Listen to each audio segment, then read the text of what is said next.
bienvenue dans la quotidienne de School TV, l'émission qui vous raconte l'éducation au quotidien. Au sommaire, aujourd'hui, on les fréquente tous les jours sans forcément être amis avec eux. Eux, ce sont les nombres. Étienne Gise vous propose de vous réconcilier. Il est l'invité du Grand Oral. Dans l'Anti-Sèche, on réveille notre culture générale cette semaine sur le thème des libertés fondamentales. Question du jour, a-t-on le droit de se moquer d'une religion ? Réponse et explication bien sûr dans moins de 10 minutes avec Nathalie Wolf. Et puis enfin, notre rendez-vous hebdomadaire avec Sandra Ferreira, sujet du jour de notre diététicienne et nutritionniste, l'anorexie mentale. Qu'est-ce que c'est? Elle vous dira tout. La quotidienne de School TV, c'est maintenant, c'est parti. Grand Oral.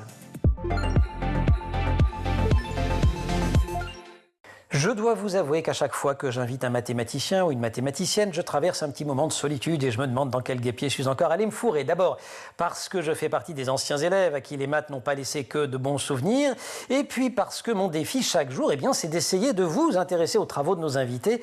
Or, je sais ne pas être le seul à être un peu brouillé avec les maths. Restez, surtout restez, même si c'est votre cas, parce que j'ai trouvé un professeur formidable. Il faut dire que c'est un de nos plus brillants mathématiciens. Il est secrétaire perpétuel de l'Académie des sciences, directeur de recherche émérite au CNRS, et il publie un ouvrage que j'ai pris grand plaisir à lire. C'est chez Odile Jacob, le titre « Ma petite histoire des nombres ». Étienne Gise, bonjour. Bonjour. Est-ce que je peux me permettre de vous demander combien font 7 x 8 ? 56. Ok, 6 x 7 ? 42. Eh bien, il y a eu un petit temps quand même d'hésitation. Oui. Mais quand même, il triche. Alors ça, faut le dire. Alors, vous pouvez décrypter pourquoi vous auriez dû répondre à 6 x 7 un peu plus lentement qu'à 7 x 6. C'est une petite anecdote que je raconte dans mon livre qui peut-être essaye de mettre l'introduction sur comment on a des rapports personnels, sensuels, parfois douloureux avec tel ou tel nombre. C'est une histoire qui m'est arrivée en classe de CM, en CE2 plutôt. La maîtresse m'a interrogé sur la table de 6, je ne la savais pas, et elle m'a puni. Elle m'a puni en m'interdisant d'aller à la récréation, et j'étais furieux. Et j'étais vraiment, je m'en souviens encore comme si c'était hier. J'étais furieux contre la maîtresse, et surtout contre moi-même. J'avais pas appris ma leçon. Et alors je me suis dit pendant la récréation, Étienne, apprends ta table. Apprendre une table, on fait ça en un quart d'heure, quand même, si on est normalement constitué. Ce qui fait que quand je suis revenu dans la classe après la récréation, je la savais par cœur. Mais aujourd'hui, j'ai un rapport conflictuel, un peu douloureux avec le chiffre 6. Qui vous remonte à... Et je pose la question aux éducateurs, est-ce que vous pensez que la maîtresse a bien fait? Alors moi, je vous la pose à vous, parce que notre rapport avec les mathématiques, il n'est pas sans lien avec la façon dont on les enseigne. Bien sûr. Bien sûr. Personnellement, je pense que c'était une mauvaise idée de la part de cette professeure, Madame Bétain, ce qui par ailleurs était très bien. Mais voilà, elle a cassé quelque chose en moi, dans un rapport avec les nombres. C'est dommage, voilà. Bon, elle n'a pas cassé si durablement, vous êtes devenu mathématicien. Alors, il faut dire que vous, la chance, et vous l'écrivez dans le livre, vous dites, moi j'ai toujours su que j'étais mathématicien. Bien sûr, bien sûr. Je ne sais pas si c'est génétique, ou en tout cas ça a toujours été comme ça. Je l'attribue à une circonstance qui est peut-être un peu...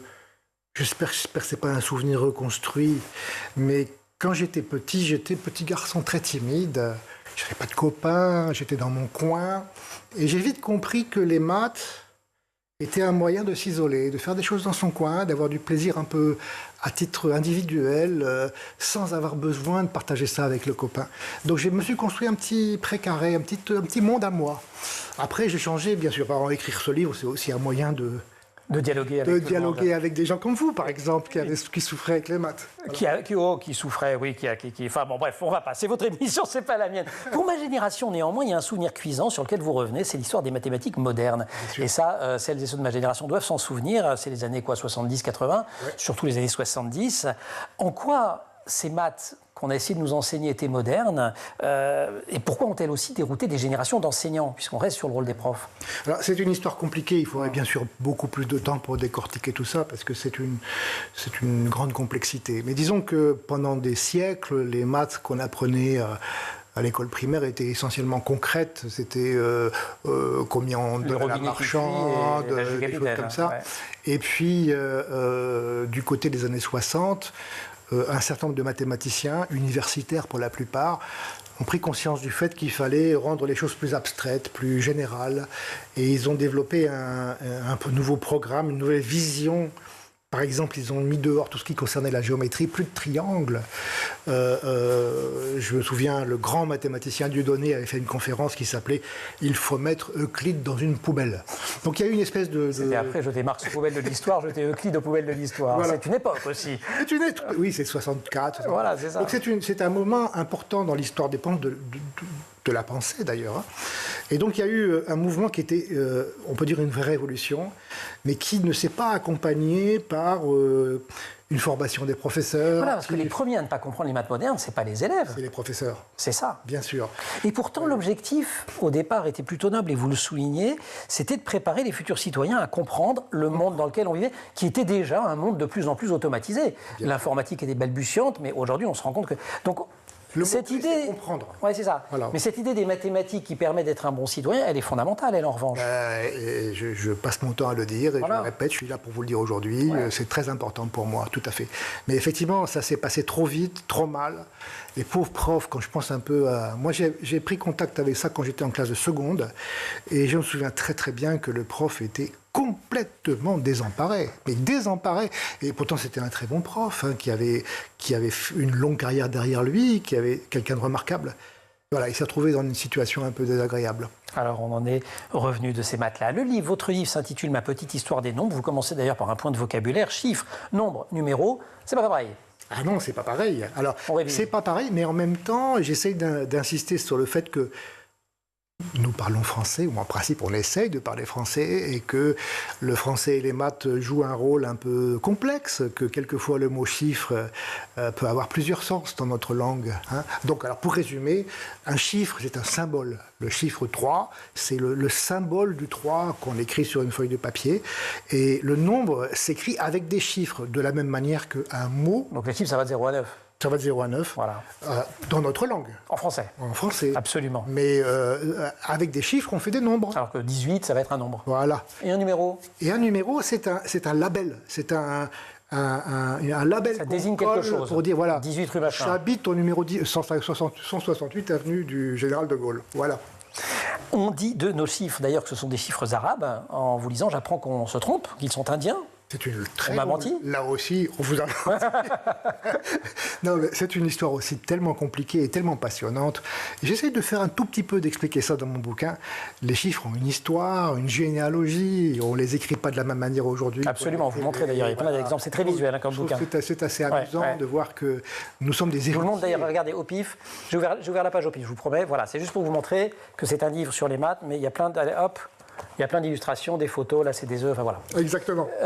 Donc on les a écrites de plein de façons différentes. Les nombres ont une longue histoire, je vais la résumer de manière caricaturale forcément. Donc ils nous viennent d'Inde et les Indiens les ont communiqués aux Arabes. Les Arabes les ont utilisés et nous les ont légués du côté du XIIe ou XIIIe siècle. Mais ça venait bien d'Inde. Et puis les Arabes, ils ont fait leurs chiffres à eux, qui sont, moi je trouve, plus beaux que les nôtres. On en voit d'ailleurs des reproductions dans le livre. Une toute petite question avant l'anti-sèche. S'il est un chiffre dont l'invention était absolument déterminante, c'est le 0. Vous y revenez. Pourquoi c'est si important que ça, le 0 ? Alors le 0, on a envie de dire ça sert à rien puisque ça représente rien. Oui. Mais on doit comprendre que le 0 est un 0 de position, si vous voulez dire 206, il y a 206, et le rôle du 0 au milieu est capital, parce qu'il veut dire il y a 2 centaines et 6 unités. S'il n'y avait pas de 0, ça serait 26. C'est absolument capital. Dans l'écriture des nombres, c'est quelque chose d'absolument génial. Et d'ailleurs, je cite quelque part un texte de Laplace, si je me souviens bien, oui. qui dit c'est incroyable. Et vous en citez un autre de Marguerite Bramereau. Oui. Femme mathématicienne, il n'y en a pas beaucoup dans l'histoire des sciences, et encore je dis femme, j'aurais dû dire enfant. Enfant. Qui a 12 ans, écrit un très joli texte sur le 0. C'est un texte que j'ai vu relativement récemment. Donc, au XVIIe siècle, il y a une cinquantaine d'ouvrages de mathématiques qui sont parus. Sur ces 50, il y en a 2 écrits par des femmes, et les 2 femmes sont en fait des enfants. Extraordinaire. Et Marguerite, j'adore Marguerite, je peux raconter en une seconde. On le fait juste après l'anti-sèche, l'histoire de Marguerite. Très bien. Comme ça nous fait un teasing. Je vous cite Goethe entre-temps. Enfin, je vous cite Goethe, pas à vous. Je cite Goethe tel que je l'ai lu dans le livre d'Étienne Gis. Les mathématiciens sont comme les Français. Quoi que vous leur dites, ils le traduisent dans leur propre langue et le transforment en quelque chose de totalement différent. On va continuer à rendre les choses claires parce qu'heureusement, Étienne Gis est à la manœuvre pour traduire. On le retrouve juste après l'anti-sèche. Nathalie Wolf.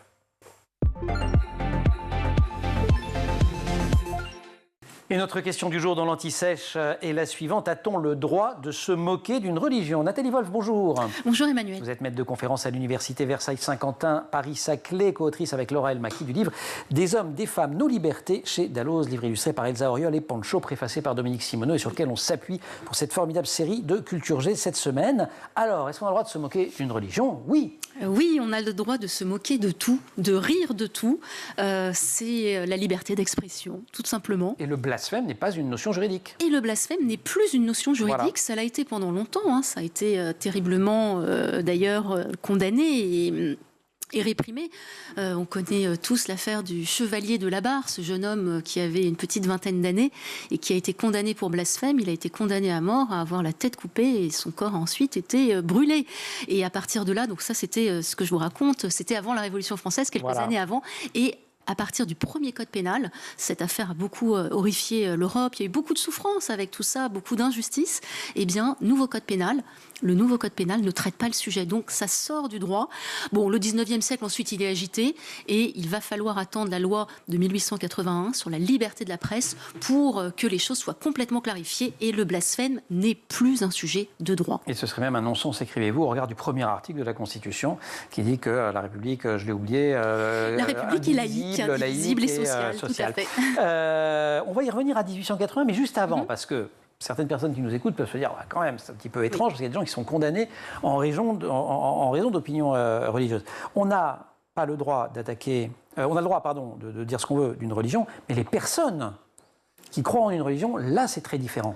Oui, c'est-à-dire, ce qu'il faut bien comprendre, c'est que, bien sûr, le blasphème, quand on est croyant, quand on est pratiquant, quand on est fidèle, et qu'on voit un dessin qui touche quelque chose qui est sacré pour nous, évidemment qu'on est choqué. Bon, mais la liberté d'expression, il faut bien comprendre, c'est qu'elle vaut pour les idées qui sont inoffensives, mais aussi pour les idées qui choquent et qui heurtent. Ça, c'est la première chose. Deuxième chose, même si on a le droit de se moquer de la religion, de toutes les religions sans exception, en revanche, le racisme, qui vise une communauté religieuse en particulier, l'antisémitisme, l'homophobie, tout ça, ce sont des délits punis par la loi. Et c'est ce qui explique qu'Éric Zemmour soit condamné, mais pas Mila. Exactement. Parce qu'elle s'attaque à une religion en général, alors qu'Éric Zemmour désigne des personnes. Tout à fait. Il a désigné en particulier les musulmans dans un discours en disant que tous les musulmans étaient responsables des vols, des viols et même des attentats. Donc il essentialise et il vise une communauté en particulier avec un propos qui est un discours de ce qu'on appelle le discours de haine. Discours de haine. Et ça, on n'a pas le droit de le faire. Ce sujet, il est revenu dans l'actualité de façon dramatique il y a 10 ans avec les attentats de Charlie. Parmi les figures de la presse satirique, il y avait celle de Cabu, qu'on croise dans votre livre, puisqu'on croise un certain nombre de figures. Absolument. Donc la figure de Cabu, je ne sais pas si on la voit. On la voit absolument. Elle est peinte d'ailleurs par un dessinateur de presse lui-même au Canard enchaîné qui a travaillé avec Cabu, qui s'appelle Pancho.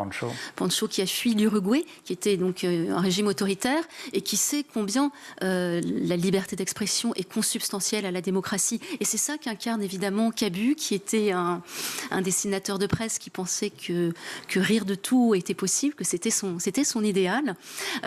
Cabu qui était tout sauf raciste et qui ne faisait que pratiquer un art qu'on pratique depuis la Révolution française. Ça fait donc plus de 200 ans que c'est une tradition en France. Je dis bien en France parce que c'est pas toujours le cas dans d'autres pays européens.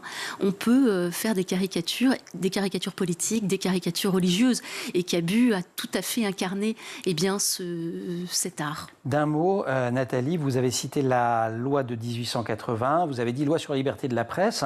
Moi, en vous lisant, j'ai lu attention, c'est pas seulement la liberté de la presse, c'est la liberté d'expression en général. En fait, c'est une loi plus large que la liberté de la presse. Moi, comme journaliste, d'ailleurs, on la connaît bien sûr. Pour son impact sur la presse. Mais en fait, c'est notre liberté d'expression de citoyen. C'est ça, c'est-à-dire on connaît surtout la liberté d'expression sous l'angle de la liberté de la presse, mais elle est beaucoup plus large, beaucoup plus englobante.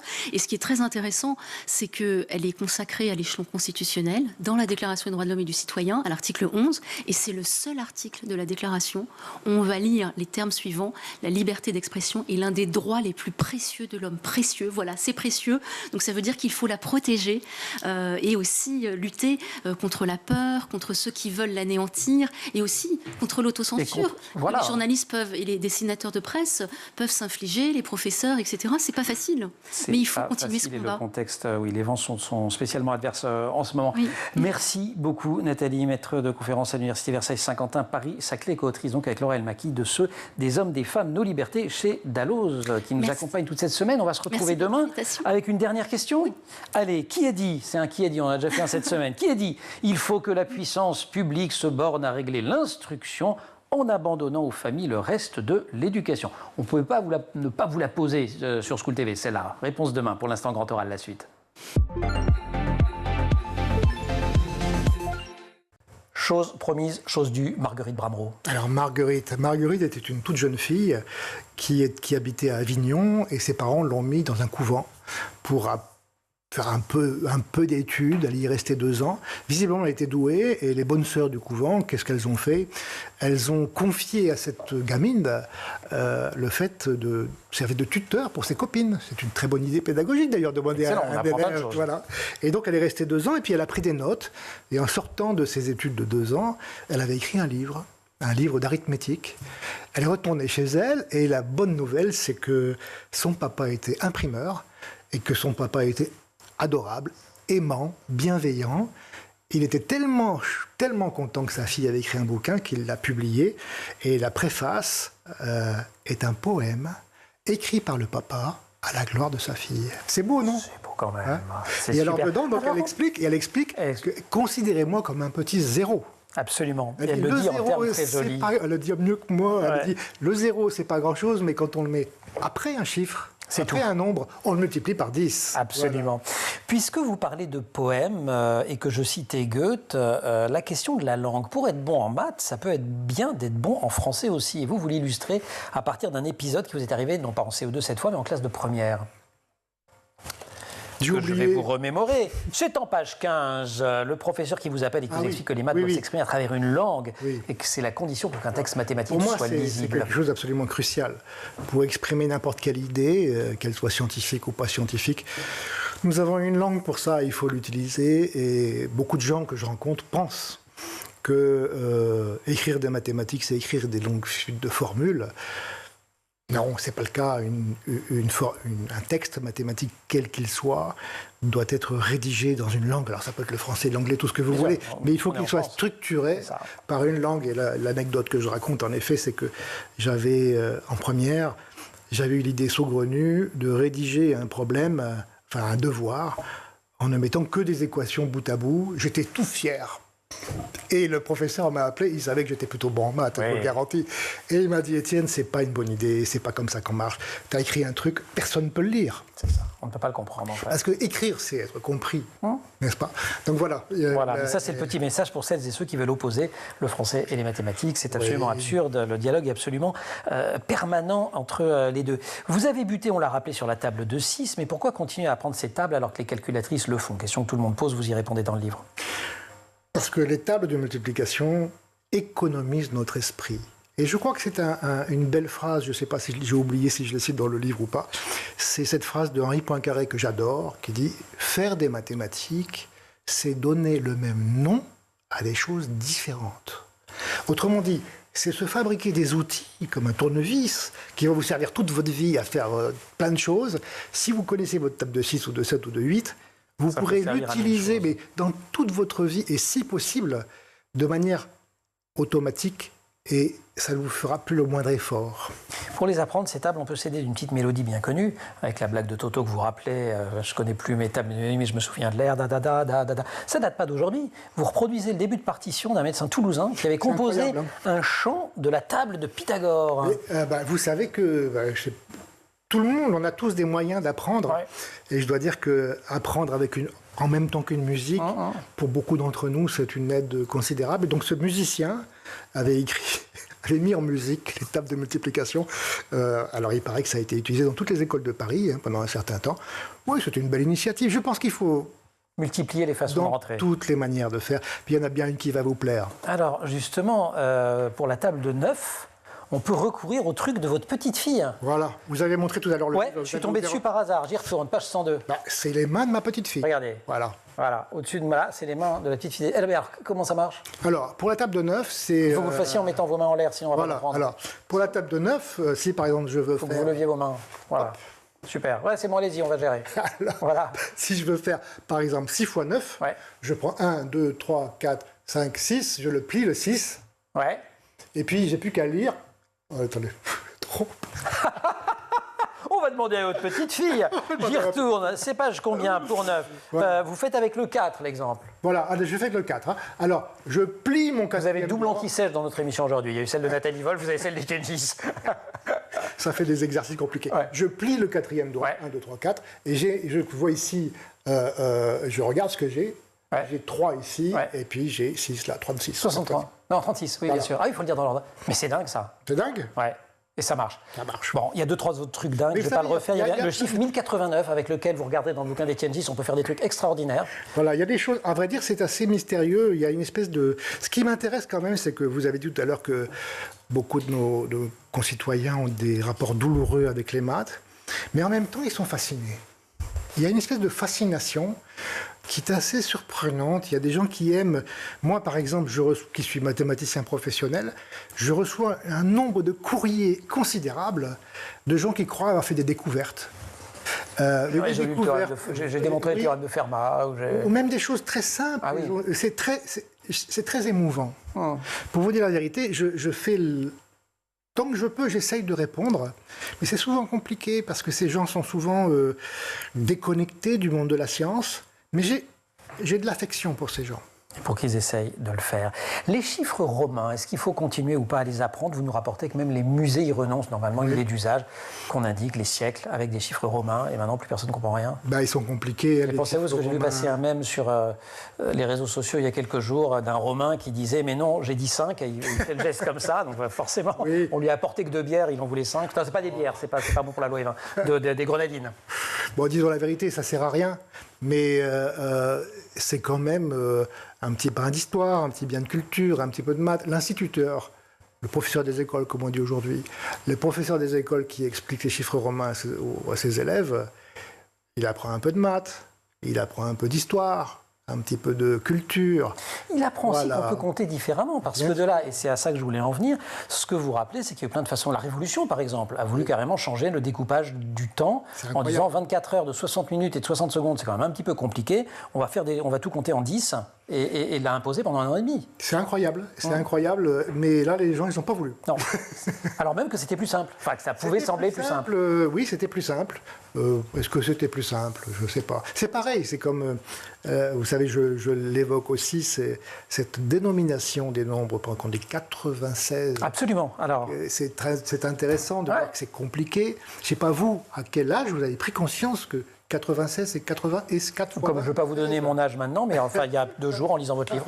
Voilà. Mais je trouve c'est intéressant de voir que ces dénominations qui sont mauvaises, on peut faire beaucoup mieux. Je parle de Condorcet qui avait proposé quelque chose de beaucoup plus simple. C'est le jour de Condorcet puisque... Mais quand même, nous vivons dans une culture, dans une histoire, nous sommes un héritage. Je pense que ce serait dommage de supprimer 96 pour le remplacer par 96, voilà. Je ne sais quoi. Alors que les Belges ont un système qui peut enfin linguistiquement en tout cas est plus rationnel et décrit mieux les choses.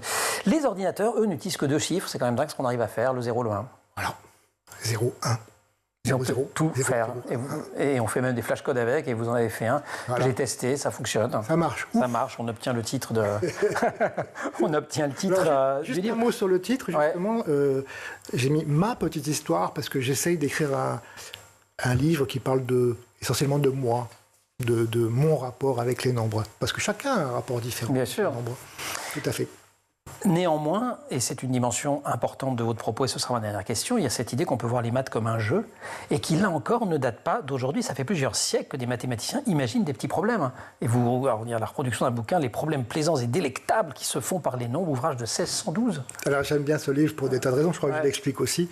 C'est que, bon, je suis pas non plus... J'étais pas non plus l'enfant moyen, mais à la bibliothèque municipale de Roubaix, il y avait ce livre que j'ai lu quand j'avais, je sais pas, 12 ans, 13 ans, 14 ans. Et j'étais fasciné par ce genre de petits problèmes. C'est quand même incroyable qu'un enfant de 12 ans lise aujourd'hui un livre qui a été écrit 5 siècles plus tôt, non ? Et ça tient. C'est extraordinaire, non ? Voilà. Allez, peut-être que dans 5 siècles, on continuera à lire ma petite histoire des nombres d'Étienne Gis. N'attendez pas 5 siècles, vous, parce que les progrès de la médecine ne vont pas le permettre. Lisez-le maintenant. J'ai essayé de vous en donner une image, mais vous en donner une image qui est tout à fait fidèle à ce qu'il y a dans le livre, vivante, extrêmement, enfin, et forcément érudite et savante, mais très, très agréable. Et voilà, même pour les non-matheux comme moi, c'est un plaisir de lecture. Étienne Gis, merci beaucoup. Nous avons rendu visite, comme chaque semaine, nous avons maintenant rendez-vous avec Sandra Ferrat pour un sujet plateau repas un petit peu exceptionnel. On va parler santé. Notre rendez-vous hebdomadaire avec Sandra Ferreira et son plateau repas. Sandra, bonjour. Bonjour Emmanuel. Vous êtes nutritionniste et diététicienne et moi je suis pris entre deux affirmations. Les matières grasses c'est mauvais, ça fait grossir. De l'autre côté, les matières grasses c'est bon, c'est même indispensable pour la santé. Un petit peu paumé. Alors quelles sont les bonnes et les mauvaises graisses? C'est ce que vous allez nous rappeler aujourd'hui. Peut-être pour commencer, rappeler à quoi ça sert le gras dans l'alimentation. Oui, déjà, matières grasses c'est synonyme de lipides. Il y a une grande famille de nutriments, les lipides, les protéines ou les protides et les glucides. Donc c'est tout ça qui permet que votre corps fonctionne bien. Alors, les lipides, précisément, donc les matières grasses, fournissent de l'énergie, régulent, l'énergie, on le sait, c'est parce que ça fait grossir, entre guillemets, régulent la température corporelle, jouent un rôle vraiment très important, prépondérant pour la peau, les cheveux, les ongles, globalement pour toutes les membranes cellulaires. Elles permettent aussi, ces fameuses graisses, de synthétiser certaines hormones, d'absorber certaines vitamines, A, D, E, K pour les petits noms. Donc c'est plutôt chouette. C'est plutôt chouette, non, vraiment. Là où je veux en venir, c'est que c'est recommandé d'en consommer régulièrement et même 35 à 40% par jour, c'est ce qui est recommandé par l'HAS. 35 à 40% de notre alimentation journalière ouais. en lipides. Et pourtant, toutes ces fameuses graisses qui nous rendent bien des services ne sont pas bonnes pour la santé. C'est ça l'idée. En effet, Emmanuel, il y a des types de graisses qui sont plus ou moins bonnes. Bref, moi je vais vous les classer en 3 catégories. La première catégorie, on va être optimiste, les bonnes graisses, qu'on appelle les graisses insaturées. Attention, les bonnes graisses, les graisses insaturées. Par exemple, vous allez me faire manger du poisson. Bah oui. Gras. Et ça, c'est moi, c'est ma nature, voilà. c'est la base. Des poissons gras, des huiles de noix, de colza. Là, c'est parfait. Pourquoi ces bonnes graisses sont bonnes? Parce qu'elles sont bonnes pour notre santé cardiovasculaire. Ce sont les fameux oméga 3 ou oméga de manière générale qu'on entend un peu partout. Donc ça, ce sont les graisses insaturées. Et c'est chouette, mais il y a les graisses saturées. Elles sont saturées, c'est pas bon. C'est le mauvais gras. C'est le mauvais gras. Ça a tendance à se fixer sur la paroi des artères. Non pas qu'il ne faut pas en manger du tout, mais on fait attention. Là, on va les retrouver dans les graisses d'origine animale. Alors, comme les viandes grasses, tout ce qui va se trouver autour des côtes, une côte de porc, par exemple, une côte de bœuf, mais aussi la charcuterie, les pâtés de viande, les saucisses, le fromage, je suis en train de faire pleurer Emmanuel, les crèmes, le beurre et l'huile de palme. Et puis, Alors là où je ne pleure plus, c'est qu'il y a pire. Il y a encore pire. Et ça, on en parle peut-être un peu moins. Très mauvais gras. Très mauvais gras, ce qu'on appelle les acides gras trans. Ce sont ce qu'on retrouve principalement dans tous les produits de la restauration rapide, mais qui est de la friture, et les produits de la boulangerie. En fait, ce qui est transformé dans tout ce qui est industriel, croissant, gâteau, biscuit. Alors lui, pourquoi il est très mauvais? Parce qu'il va, en plus de faire monter le mauvais cholestérol, faire descendre le bon cholestérol. C'est encore pire. Mais comment je sais d'où il y a ces graisses très méchantes? Eh bien, vous recherchez le terme hydrogéné ou graisse alimentaire sur l'emballage et j'évite les produits. Super. Vous avez des conseils pour diminuer le mauvais gras dans l'alimentation au quotidien? Finalement, oui, manger, alors toujours, je ne dis pas d'éviter, mais manger moins de biscuits, de pâtisseries, de frites et d'aliments transformés. Acheter de la viande plutôt maigre et quand vous mangez du poulet, évitez la peau parce que les graisses se concentrent à cet endroit-là, Et le gras visible de la viande, enlevez-le. Choisissez une cuisson au four, au grill, vapeur. On est mieux que la friture. Plutôt que de la friture, c'est ça? Voilà, bien évidemment. Et les collations, plutôt un petit fruit. Pourquoi pas quelques légumes et du popcorn maison. Popcorn, vous en avez apporté ici. Il est super bon, votre popcorn maison. Plutôt que des biscuits industriels. Alors ça, c'est les conseils pour les mauvaises graisses à éviter et les bonnes graisses dans l'alimentation. Les poissons gras. Les poissons gras. Saumon, maquereau. Saumon, maquereau, hareng, pourquoi pas. En conserve, pourquoi pas aussi. On n'est pas obligé d'aller chez le poissonnier tous les jours. Préférez l'huile de colza, l'huile d'olive pour vos sautés, vos cuissons, parce que ça va apporter ces bonnes graisses. Les œufs. Et les œufs oméga 3. Il y a certains types d'œufs qu'on appelle les œufs bleu blanc cœur qui renferment 4 fois plus d'oméga 3 que des œufs traditionnels. Ça, c'est marqué sur l'emballage. C'est marqué, il y a un petit Ils s'en vendent généralement. Et effectivement, les poules sont nourries très correctement, donc les œufs sont très bons.